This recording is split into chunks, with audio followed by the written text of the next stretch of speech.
कि मेरे भक्त की सबसे पहली पहचान है कि वो जब बात करेगा तो मेरा नाम निकलेगा, मेरी बात निकलेगी। कहां गए थे वो? श्री जी की कृपा से परिक्रमा करके आ रहे थे। श्री जी ने ऐसी प्रेरणा की परिक्रमा होकर आ रहे। और कैसे बड़ी कृपा है लाडली जी की, नहीं और सब कैसे, बस श्री जी की बहुत कृपा है, बड़ी करुणामयी है। अपने जैसे अधमों को स्वीकार शुरू पिंड छुड़ाना उसको मुश्किल पड़ जाएगा। ऐसे प्रेमी हैं, खड़े खड़े वो ऊब जाएगा, कब भागो, वो चर्चे वृंदावन प्रिया जो लाडली लालू के। ऐसे प्रिया लाल के प्रेमी जन होते हैं कि उनको बस भगवत चर्चा ही करनी, अगर जबान खुली तो भगवत चर्चा। धूप है कि क्या है, देखा है, मधुकरी मांगने जा रहे संत जन मिल गए, खड़े धूप में नंगे पैर, चर्चा और घंटों चर्चा हो रही। बोधयंता परस्परम कथयंति च माम नित्यम तुष्यंति च रमन्ति च।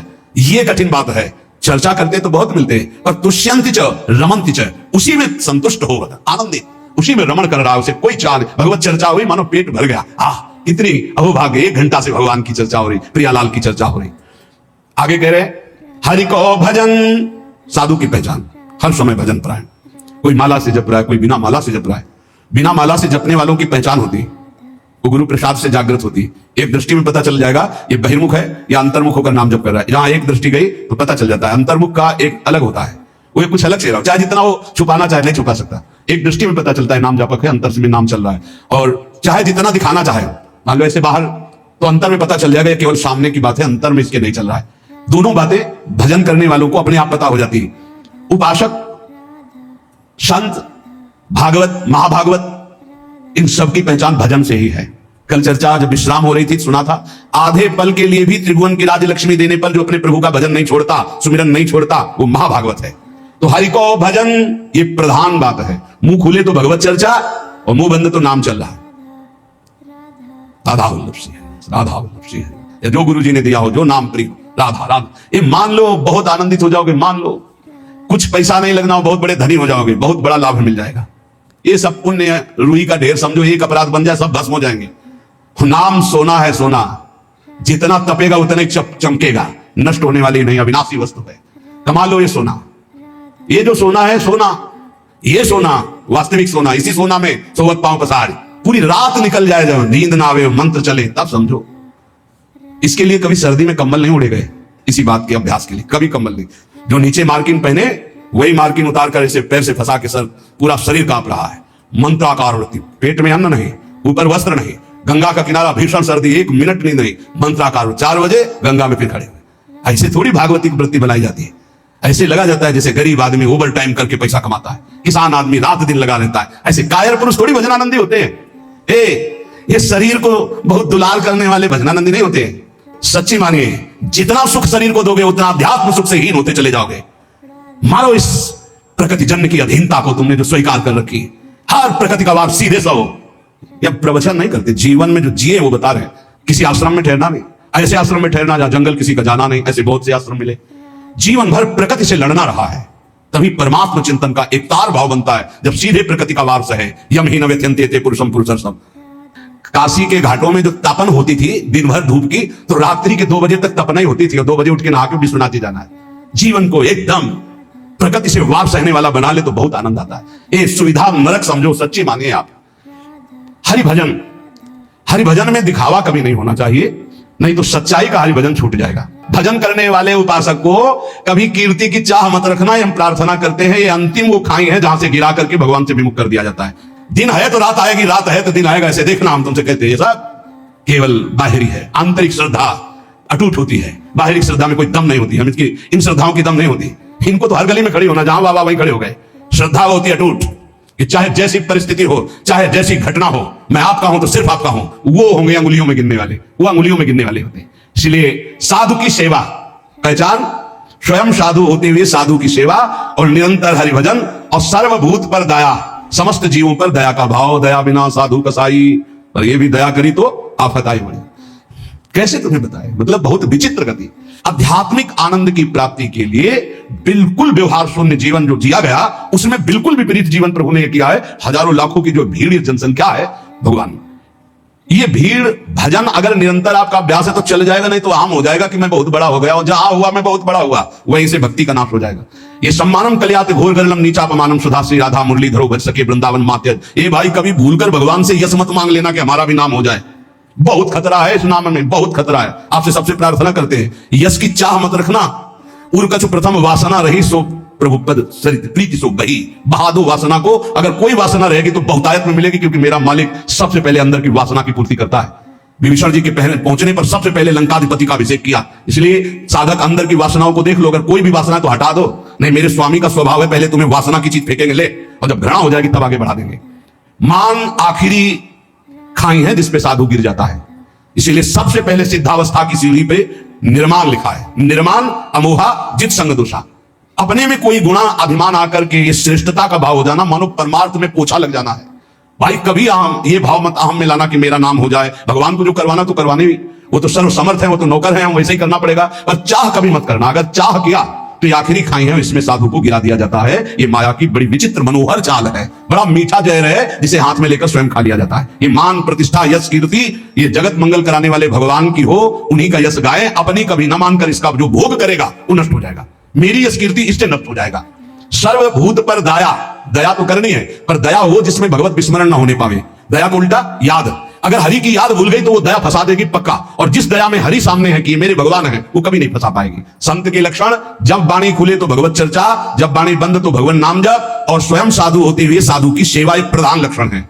हरि को भजन, साधु की सेवा, सर्वभूत पर दया, हिंसा लोभ दंभ छल त्यागे, विषम देखे माया।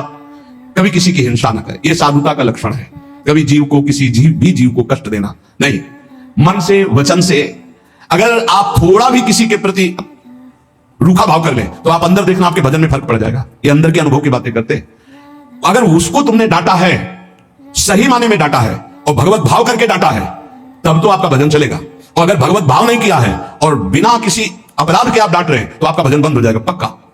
थोड़ा अपराध है, बहुत डांट दिया तो आपका भजन बंद हो जाए। ये भागवती क्षेत्र है। किसी को न वचन से, न शरीर से, न मन से पीड़ा ना पहुंचाए, किसी को भी नहीं।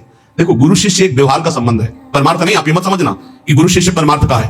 परमार्थ तो एक ही तत्व है, ना गुरु है ना शिष्य। अगर शिष्य शिष्य, वो गुरु ही है। गुरु गुरु, वही भी शिष्य है, वही गुरु है, वही शिष्य, दो नहीं। द्वैत परमार्थ नहीं है। परमार्थ एक वस्तु है। परमार्थ में गुरु शिष्य नहीं, ये व्यवहार है। प्रणाम, नमस्कार, बंधन, ये सब व्यवहार के अंदर। परमार्थ में एक वासुदेव यहां जो विराजमान, वही यहां विराजमान है। उसी वासुदेव को देखकर वो स्वांग शिष्य का कर रहा है, तो आप स्वांग गुरु का कीजिए। बस स्वांग है, सत्य वस्तु एक ही है जो सर्वत्र विराजमान है। इसलिए किसी को भी वचन से, शरीर से या मन से पीड़ा ना पहुंचावे। लोभ, किसी भी तरह अर्थ का लोभ ना आने पाए। दम्भ, कोई दिखावा, मान प्रतिष्ठा के लिए नाटकबाजी नहीं होना चाहिए। छल त्यागे, छल अंदर कुछ है बाहर कुछ है ऐसा ना करे। साधुता का मार्ग निर्मल है। संत सरल चित जगत हित जान स्वभाव सने। संतों का स्वभाव होता है जगत मंगल करना, सरल चित्त, छल कपट रहित रहना। और विषम देखे माया। माया किसे कहते हैं? मैं मोर तय तोर, जहां तक इंद्रियां जा रहे, जहां तक भोग विलासता के लिए मन जा रहा, सो सब माया जानो भाई। अपने माया में ही जी रहे हैं, माया में ही रह रहे हैं, माया के ही शरीर में है। इसे भगवत समर्पित करके माया की वस्तु में भगवत प्रसाद करके पाओ। माया की वस्तु में भगवत समर्पित करके प्रसादी पहनो, बच जाओगे। अगर स्वयं भोक्ता बनोगे अमनिया के तो फिर माया फंसा लेगी। अमनिया ठाकुर जी को प्रसादी आपकी, बच जाओगे। ये सिद्धांत है बचने का। एक भी वस्त्र बिना ठाकुर जी को अर्पित किए मत पहनना। एक बूंद पानी बिना अर्पित किए मत पीना। एक भी अन्न का टुकड़ा बिना अर्पित किए ना जाए तो आप देख लेना माया मुक्त हो जाओगे। सहनशील साधु कौन? जो सह जाए, अंदर की बात और बाहर की भी बात। बाहर कोई गाली दे दे, अपमान कर दे, निंदा कर दे, सह जाए। अंदर की बात, काम आ रहा है, क्रोध आ रहा है, लोभ आ रहा है, मोह आ, चुपचाप सह जाए। इनके सहने से भगवान की प्रसन्नता होती है। इनके सहने से भगवत भक्ति बहुत जोर की बढ़ती। सहत सहत बाढ़े भगति करे तनु गुरु हितगार। ये नियम बना लो कि मुझे सहना है, सहने से भगवान प्रसन्न होंगे। अपने प्रभु के लिए हर दुख सहना है। जब ये बात आ जाती है तो सब कुछ सहन करने में आनंद आता है। भला कष्ट सहने में कहीं आनंद आता है, लेकिन आनंद आता है अपने प्यारे के लिए कष्ट सहने में आनंद आता है। सहनशील, अगर ज्ञान हो जाए तब तो फिर क्या कहना, ज्ञान नहीं तो अपने प्रभु के लिए सहो। ज्ञान में तो सहना ही क्या, स्वाप्निक है, बिल्कुल स्वाप्निक है। बिल्कुल जैसे जगत आप देख रहे हो, बिल्कुल स्वप्न चल रहा है, ये दीर्घ स्वप्न है मोह निद्रा में। भक्ति में उसे ऐसे ले लो कि भगवान की लीला हो रही है, तो हमें भगवान सहाना चाहते हैं, इसलिए गाली दिला रहे हैं, इसलिए निंदा करा रहे हैं, इसलिए अपमान करा रहे हैं, चुपचाप से जाओ। आशय उदार, आशय उदार होना चाहिए। आशय हमारा सांसारिक नहीं होना चाहिए। आशय क्या है? भगवत प्राप्ति। भगवत प्राप्ति के लिए हमें हर बात सहनी है। धीरज, धैर्यवान। भगवत प्राप्ति अगर आशय नहीं, लक्ष्य नहीं तो आप सह नहीं सकते, पक्का समझ लेना। भगवत प्राप्ति के लिए सह सकते हो। भगवान की बड़ी विचित्र लीला, बड़े बड़े सिद्धों को पिटवाया है, पुजवाया है, दोनों काम करते हो। पुजवाना भी वाह वाह और पिटवाना भी, ये दोनों काम साथ उनके चलते रहते हैं। अगर ऊपर से कुम्हार पीटता है मटकी को तो अंदर से हाथ दिए रहता है, ऐसे दोनों कार्य होते हैं। अब बोलो बूढ़े बाबा माधवदास जी हैं जगन्नाथपुरी में, अब उनकी कौन सी परीक्षा बकाया है? साथ ले जाते हैं बाबा, रात्रि में शयन हो जाता है, जगन्नाथ जी कहते हैं बाबा चलो आज राजा के बगीचे के कटहल का बड़ी खुशबू मार रही, पके कटहल है, तो जय जय आप सुबह हमने आदेश करें, हम राजा के पास जाएंगे, भिक्षा मांगेंगे, वो कटहल लाके आपको दे देंगे। जब राजा सुनेंगे कि आपको कटहल पसंद है तो बगीचा आपके नाम करवा। तो बाबा जो चोरी में आनंद मिलता है वो साहूकारी से मांग के थोड़ी ठीक लगेगा। बोले वैसे प्रभु चोरी क्या हो तो आप ही का बगीचा है, आपका ही तो। बोले उपदेश मत करो, हमारे साथ चलो। बाबा को ले गए, बाउंड्री फंदवाए, ठाकुर जी झीलकर बाउंड्री सुनो, 9 किशोरी तो आप चढ़ गए। बाबा आप ऊपर कटहल के पेड़ में, वो बहुत पका है। बोले नीति मत करो, जय जय आप 9 किशोर आप चढ़ो, हम नीचे हैं। बाबा तुम चढ़ो, हम नीचे से बताते रहे। जो ही कटहल एक तोड़कर पका फेंका, वाह वाह बाबा बहुत। अरे बोले जय जय इतनी जोर से वाह वाह कह रहे हो कि चौकीदार सब जान जाएंगे, पिटवाओगे आप हमें। फिर दूसरा जो फिर वाह तो दरवाजा खुला, चौकीदार आया, आप तो अंतर ध्यान हो गए, पकड़ गए माधवदास। रात्रि का समय तो 10-5 डंडा होता, पर जब देखे कि कौन है तो पता चला कि तो माधवदास बाबा। तो सुबह राजा के सामने पेशगी हुई, राजा तो उतर कर साष्टांग दंडत हुआ। अरे महाराज आप आदेश कर देते तो जितने कटहल लगे सब आपकी कुटिया भिजवा देते, आप ऐसा। बोले आप आदेश कीजिए, आप ऐसा। अरे बोले हम क्या आदेश करें, क्या तुम्हें बताएं। समझाया था कि सुबह राजा के यहाँ से भिक्षा मांग लिया करो। बोले कि ऐसे ज्यादा आनंद आएगा, तो आनंद तो हमें आया महाराज, देखो पूरे डंडा भले हुए तुम्हारे चौकीदार। मतलब क्या? बोले जगन्नाथ जी साथ थे ऐसा। बड़ा बरात बन गया। सुबह ही पूरा सब जाके जगन्नाथ जी को समर्पित कर दिया। बड़े बड़े सिद्धों को पिटवाना। अब वो कहीं भोजन मांगने नहीं जा रहे, रात दिन भजन में डूबे हुए। अपना थाल अपने पार्षदों से जो भोग में लगा सजवा करके आप दिव्य पार्षदों से गायब करवा दिया। माधवदास बाबा के पास, बाबा पा लीजिए प्रसाद आया जगन्नाथ जी का। हाँ अभी रख दो, फिर हम धो के रख देंगे, बाहर से लेगा। अब प्रगट पार्षदों ने देखा थाल ही गायब। अब पूरी हल्ला मच गया, जगन्नाथ जी का थाल गायब भोग का। जब माधवदास बाबा भजन से उठे, को प्रसाद पाया और समुद्र से धोकर अपनी झोपड़ी के ऐसे कुटिया के ऐसे किनारे, किसी ने बताया थाल तो वहां धुली मंजी रखी हुई है जगन्नाथ महाराज जी की माधवदास बाबा के पास। वहां गए तो देखा था। बोले ऐसा चोर। अब ये भी नहीं सोचा कि जब भोग लगता है तो सब पार्षद ऐसे बैठते हैं, पर्दा लगता है, वहां से थाल कौन ले जाएगा। बड़ी पिटाई की माधवदास। माधवदास बाबा इसलिए पिटाई को सुखपूर्वक सह रहे थे कि महाप्रसाद पाया है तो ये भी प्रसाद पा लो। अब थाल लेकर के भूखे हैं तो थाल आप भिजवा रहे हैं, आप ला रहे हैं, पिटाई आप कर। इनकी रहस्य को समझना बड़ा कठिन, इसलिए ये कभी ना समझे कि ये गाली देने वाला कोई और है, ये पीटने वाला कोई। प्रभु पिटवाते हैं, प्रभु ही पुजवाते हैं, दोनों काम कराते रहते हैं, बैलेंस बराबर बना के चलते हैं। पक्का समझना है। सहनशील। कोई डर रहा होगा कि यार ज्यादा भक्ति करने पे पिटवाते भी है। ये सिद्धों के साथ करते हैं, आपके साथ नहीं खेलेंगे। बच्चों को भारी वजन उठाने को नहीं दिया जाता, अपने लोग बच्चे हैं इसलिए चिंता मत करना कि आपकी भी परीक्षा हो। ये सिद्धों के साथ खेलते हैं। सहनशील, आशय उदार, अति धीरज सहित विवेकी, अत्यंत धैर्यवान और विवेकवान, सद असत का ज्ञान रखने वाले को विवेकी कहते हैं। सत्य वचन, साधु के वचन सत्य होते हैं, इसलिए कभी असत्य ना बोले। सत्य वचन सबको सुखदायक, जब बोले तो विचार करके बोले, और ऐसे वचन बोले जिनमें दूसरों को सुख मिले। ये बचने का दरिद्रता, वचन में दरिद्रता क्या, कोई पैसा लगता है। बड़े मीठे वचन बोलो बना के, दूसरों को सुख पहुंचाने वाले हितकर सत्य वचन बोलो। और गही अनन्य व्रत की, अपने इष्ट का अनन्य होगा, ये होता संत की पहचान। बोले इंद्रिय जीत, 5 ज्ञानेंद्रियां 5 कर्मेंद्रियां उसके बस में होंगी, पर अभिमान न जाके, इंद्रिय विजयी होने का अभिमान नहीं होगा। तो बोले करे जगत को पावन, ऐसा महात्मा सारे संसार को पावन करने वाला होता है। भगवत रसिक तासु की संगति, तीनों ताप न सावन, ऐसे संतों की संगति तीनों ताप, दैहिक दैविक भौतिक सब तापों का नाश करने वाला होता है। तो श्रीपाद कहते हैं कि वृंदावन में यदि ऐसे रसिकों का संग मिल गया तो आप ये जान पाओगे कि वृंदावन में जो कुकर शुकर जीव जंतु हैं सब भजनानंदी परमहंस है, महापुरुष है। वृंदावन मनो वृंदावन में हम अपनी देहम स्व सुकरादि नाम।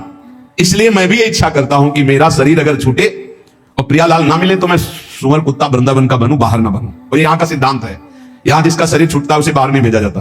कीड़ा मकोड़ा पशु पंछी जो भी बनेगा वो यहीं का बनेगा। मेरा जन्म वृंदावन में ही हो, किंतु अन्य जगह देव शिरोमणि दुर्लभ शरीर मुझे ना मिले। मुझे वृंदावन में सूकर कुकर आदमी बन, क्योंकि यहां कभी रसिकों की जूठन मिलेगी, प्रियालाल के गुण गाने वाले रसिकों के दर्शन होंगे, प्रियालाल का यश सुनने को मिलेगा, और जब इसी रज में शरीर छूटेगा तो प्रियालाल की प्राप्ति हो जाएगी। संत वचन, महापुरुषों ने जगत मंगल के लिए उपदेश किए हैं। ये जो पीछे आपने सुना होगा यम नियम धारण करना चाहिए, अगर यम नियम धारण करता है तो उसमें बड़ी दिव्यता आती है। यम नियम आसन प्राणायाम प्रत्याहार धारणा ध्यान समाधि यो अष्टांगानी, योग के ये 8 अंग हैं, 8 अंग हैं। यम नियम आसन प्राणायाम प्रत्याहार धारणा ध्यान और समाधि। ये अष्टांग योग कहलाता है। पर यम नियम हर उपासक के जीवन में होना चाहिए, चाहे जिस मार्ग का हो। ये यम नियम सब संप्रदाय, सब उपासकों के जीवन में होते हैं। क्या यम? ये 5 होते हैं: अहिंसा, सत्य, आस्तेय, ब्रह्मचर्य, अपरिग्रह, यमा। ये यम: किसी की हिंसा न करना, सत्य आचरण, सत्य भाषण, सत्य विचार, किसी की चोरी न करना, सदैव ब्रह्मचर्य का पालन या गृहस्थ में उचित ब्रह्मचर्य का पालन, और अपरिग्रह, किसी से भी दान न लेना। ये यम है। अगर यम का पालन किया जाए, अपरिग्रह स्थैर्य जन्म कथंत संबोधा, अगर किसी से जिंदगी भर कोई दान ना ले, यम का और नियम का पालन करे, तो उसे कई जन्मों की स्मृति प्राप्त हो जाएगी। जैसे इसमें ब्रह्मचर्य, अपरिग्रह, आस्तेय, चोरी ना करना, सत्य बोलना, किसी की हिंसा ना करना, ये 5 यम है। इनमें अपरिग्रह, जो इन 4 यमों का पालन करते हुए 5वां अपरिग्रह, कभी किसी का दान न ले, आकाश वृत्ति से प्राप्त हुई भिक्षा या माधुकरी वृत्ति से प्राप्त हुई भिक्षा को कभी दान नहीं कहते। जो किसी से हाथ फैला के लिया जाता है उसे दान कहते हैं। आकाश वृत्ति से जो हमें भगवान बैठे बैठे दे दे, अजगर वृत्ति, माधुकरी वृत्ति ये संतों के लिए रखी गई। और गृहस्थ में तो दान लेने का कोई सवाल ही नहीं, धर्म पूर्वक कमाओ और दूसरों की सेवा करना वो बात है। लेकिन तीर्थयाटन या कहीं भी जाकर कई बार मना किया है, आप गृहस्थ हो, अपनी मेहनत की कमाई का खाओ, भले आप चना चबेना से समय काटो, लेकिन किसी की हलवा पूड़ी दी हुई मत खाओ, क्योंकि आपके पुण्य बच जाएंगे। कितनी बड़ी बात है। यही यम का पालन कर रहे थे भीष्म पितामह। ब्रह्मचर्य, सत्यवादी और अहिंसा। अहिंसा का तात्पर्य बहुत सूक्ष्म होता है। जो धर्म विरुद्ध आचरण करने वालों को धर्म युक्त दंड देता है, वो हिंसा नहीं मानी जाती। अहिंसा का मतलब यही नहीं कि केवल अधर्मी पुरुष है, पापाचरण कर रहा है, आपका राजकीय पद में अधिकार है कि उसको दंडित किया जाए और आप उसे मैं तो अहिंसा व्रती छोड़ दिया, अब हिंसा हो गई, क्योंकि हजारों को अधर्म करके दुख देगा, वो तुम्हें पाप लगेगा। तुम अधिकार प्राप्त हो राजकीय विधान से, उसको दंडित करो, उसको शासन में लो। अधिक पापी है तो उसको न्याय के द्वारा ऐसे कब्जे में रखा जाए जिससे अपराध ना कर पावे। तो कहीं कहीं हिंसा भी अहिंसा हो जाती है। हिंसा भी अहिंसा हो जाती है। जैसे पीछे सुनाया था, वो लकड़ी हरी उजालेगा, पूरे 4 को मारा तो पूरा गांव बच गया, तो अहिंसा हो गई, वो पुण्य हो गया। भीष्म पितामह जी को भगवान से कह रहे कि मुझे 100 जन्म की पूरी याद है, पीछे मैंने कोई ऐसा पाप नहीं किया जो ऐसा भोग रहा हूं। ऐसे ये जो पूर्व जन्मों की स्मृति है, ये यम धारण करने से प्राप्त हो जाती है। अहिंसा, सत्य, चोरी ना करना, ब्रह्मचर्य धारण करना और किसी से परिग्रह न लेना, दान न लेना। दान लेने से बहुत हानि होती है, बहुत हानि होती है। दान लेने में खुशी नहीं होना चाहिए कि हमें कोई बहुत महंगा स्वेटर दे रहा है, बढ़िया घड़ी दे रहा है, खूब रुपया दे रहा है, ये बहुत घाटे का है। नाशवान वस्तुओं से अविनाशी भजन का हिस्सा बटा देना, ये कोई बुद्धिमत्ता नहीं है। सहज में काम चलाओ और खूब भजन करके जगत मंगल करो, भजन करके भगवत प्राप्ति करो। देखो कितनी बढ़िया बात कह रहे हैं, अपरिग्रह स्थैर्य जन्म कंथता संबोधा। अनेक जन्मों की वो याद बैठे बैठे कर सकता है, पूर्व जन्म में मैं कौन था या पूर्व जन्म में आप कौन थे। जो किसी का कभी दान नहीं लिया और अखंड ब्रह्मचर्य से रहता है, सत्य बोलता है, चोरी नहीं करता, किसी की हिंसा नहीं करता, जो ब्रह्मचर्य से रहता है, ब्रह्मचर्य प्रतिष्ठायाम वीरेरावः। ब्रह्मचारी जैसा कोई बलवान नहीं होता, शारीरिक बल कोई बल नहीं कहा जाता। ब्रह्मचर्य में सामर्थ्य होती संकल्प बल की, जाओ ऐसा फिर वैसे ही होगा। अध्यात्म बल बहुत बढ़ जाता है ब्रह्मचारी का, आत्मबल बहुत बढ़ जाता है। कहीं भी वो भयभीत होना, कहीं भी शंका कर लेना, कहीं भी पराजित हो जाना उसके स्वभाव में नहीं होता। जो ब्रह्मचारी होता स्वभाव में नहीं होता। ये खास बात होती है। भगवान परशुराम जी के पास जब अंबा जी गई, अंबा जो काशी नरेश की 3 राजकुमारियों में एक सी थी, उन्होंने कहा कि मैं आपसे सहायता चाहती हूं भृगुवर, मैं आपकी शरण में हूं, शरणागत की रक्षा करनी चाहिए। बोले पहले तो तुम्हारा स्त्री स्वरूप है, वैसे ही अधिकार बनता है रक्षा का। दूसरा तुम शरण में हो, बोलो कौन त्रिभुवन में ऐसा है जो तुमको कष्ट दे रहा है। बोले पहले वचन दो कि मैं उसको मारूंगा। बोले निश्चित परास्त करूंगा उसको। बोलो कौन है, तो कहा आपके प्रिय शिष्य भीष्म। एक बार तो परशुराम जी की भीष्म के द्वारा ऐसा कैसे अपराध बन गया, क्या हुआ, पूरी घटना सुनाई। उनका वैसे तो उन्होंने ऐलान किया था कि मैं हस्तिनापुर नरेश के लिए इन राजकुमारियों का अपहरण कर रहा हूं। उन्होंने ये तो नहीं कहा था कि मैं अपने लिए, उसी समय तुम्हें बोल देना था कि मैं सालों से प्रेम करती हूं, तुम्हारी त्रुटि रही। उनका भगवान में समझ रही थी कि आप किसी से आप पक्ष लेंगे। बोले बिल्कुल पक्ष नहीं लूंगा, तुम शरणागत हो, तुम्हारे लिए मैं मेरी आज्ञा का पालन करेगा। अखंड ब्रह्मचारी भीष्म जी और अखंड ब्रह्मचारी भगवान परशुराम जी, दोनों सत्य पे हैं, दोनों महान हैं, और एक गुरु है, एक शिष्य है। और एक इच्छा का अनुमोदन कराने के लिए अपनी द्वेष वृत्ति का भगवान परशुराम जी का आश्रय लिया, इसलिए परशुराम जी कमजोर है। और सत्य का पालन करने के लिए धर्मनिष्ठ, इसलिए चेला बहुत जोरदार के हो गए। भीष्म जी बुलाया भीष्म जी को बाहर हस्तिनापुर की, अर्घपाद्य आदि लेकर गए, प्रार्थना की, परिक्रमा की, दंडवत किया। बोले मेरी आज्ञा है, अंबा को स्वीकार करो। बोले कदापि गुरुदेव नहीं, क्योंकि सब कोई जानता है सत्य के आगे कुछ नहीं, और मैं सत्य प्रतिज्ञा किया हूं कि अखंड ब्रह्मचर्य रहूंगा, जीवन में कभी संतान उत्पन्न ही नहीं करूंगा। तो उनका युद्ध, या अंबा उनका युद्ध गुरुदेव से युद्ध। उन्होंने ही विविध प्रकार के दिव्य